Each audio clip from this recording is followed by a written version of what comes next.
Hey everyone, and welcome back to Investing with Wesley. You know, someone left a comment on one of my recent videos not really understanding how raising interest rates could affect the bond market or the stock market or anything like that. And it really made me think. I've explained to you how a bunch of financial metrics worked, but I don't think I've really ever explained to you guys how raising interest rates affects fixed income investments and bonds. So in this episode, that's what we're going to be talking about today. We're going to be talking about the impact that interest rates have on fixed income investments and bonds. Let's get into it.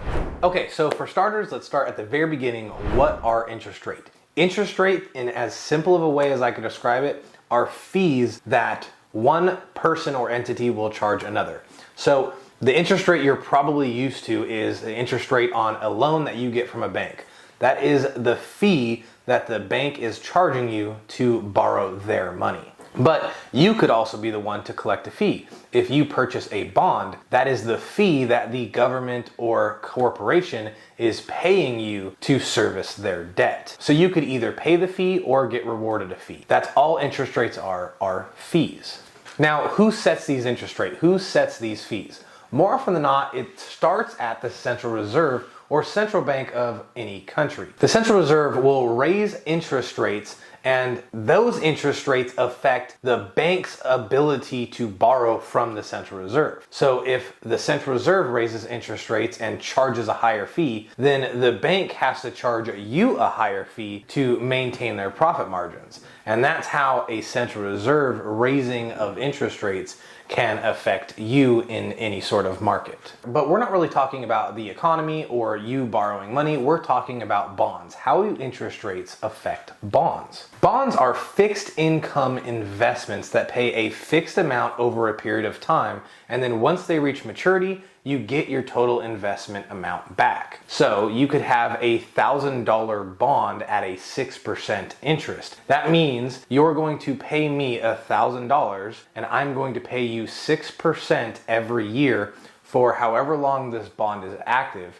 And then whenever it expires or reaches maturity, I give you your initial $1,000 back. But it's that fixed yield amount, that fixed income, or that fixed interest rate in a bond that's important for you to pay attention to. Because just like you borrowing money for a mortgage, you want a fixed interest rate so that you're not paying more if interest rates rise. Well, the same kind of thing is true for bonds. If interest rates fall and you lock in at a high interest bond, then that bond is going to be very interesting or very valuable to other bond investors that want to purchase it. So you could sell it at a premium. But if interest rates rise even further after you bought this bond, then the new bonds that are currently being issued look more attractive than your bond, and that causes you to have to sell your bond at a discount, because why would I buy your 6% bond when I could buy a 10% new bond? And this is where we get the saying that as yields or interest rates rise,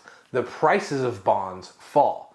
Because as new bond rates rise, old bonds get less valuable, and vice versa. If new bond values are falling, old bonds get more valuable. So bonds have an inverse relationship with the interest rates that the Central Reserve sets. But bonds aren't the only fixed income or fixed asset that you could invest in. You could also put your money into things like high yield savings accounts, in certified deposits or CDs, even money market accounts. Those are all considered fixed income investments. Now, historically, those three give you very, very low or minimal returns or yields, but interest rates will affect them as well. If you look at the history of high yield savings accounts as an example, you'll see that when interest rates are super low, so is the interest rate that you're receiving in your high yield savings account. But as interest rates rise, so typically do the interest rates of your high yield savings account. So when interest rates are high, you want to put your cash savings in high yield savings accounts.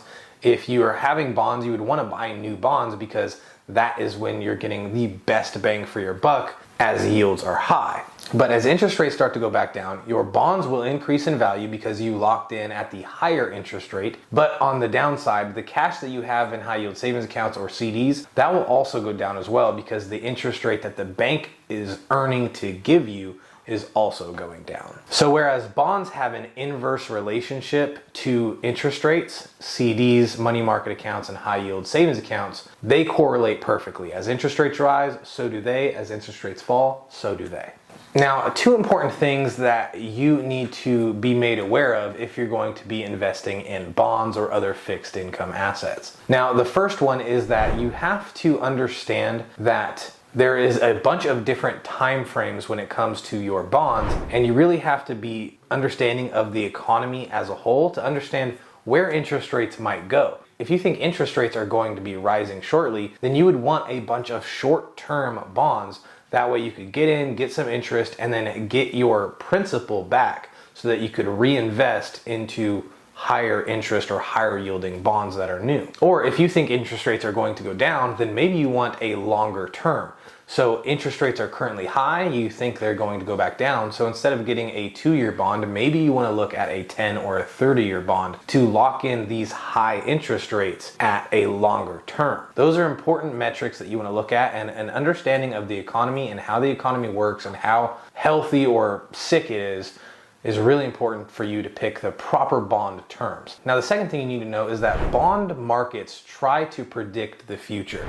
So as an example, the United States is experiencing a very large amount of inflation, which is why the Federal Reserve has continued to raise interest rates. So the bond markets will price in that inflation and the expected action from the Federal Reserve, whether it's raising or lowering interest rates, usually before they even announce it. So if the Federal Reserve was scheduled to announce the CPI next month, then you would be seeing changes in the bond market probably this month, because for some reason that's just how the market works in the bond market, is it tries to predict the future and prices in the expectation of the market. And this often leads investors to feel like they've been cheated or left out, because if they wait till next month, they hear the CPI report is high again, they know that the Federal Reserve is going to be raising interest rates, and then they go try and buy more bonds. The ship has already sailed because the market priced all those things in a month ago. If you're interested in bonds and if you're interested in learning more, you definitely need to study the economy's health overall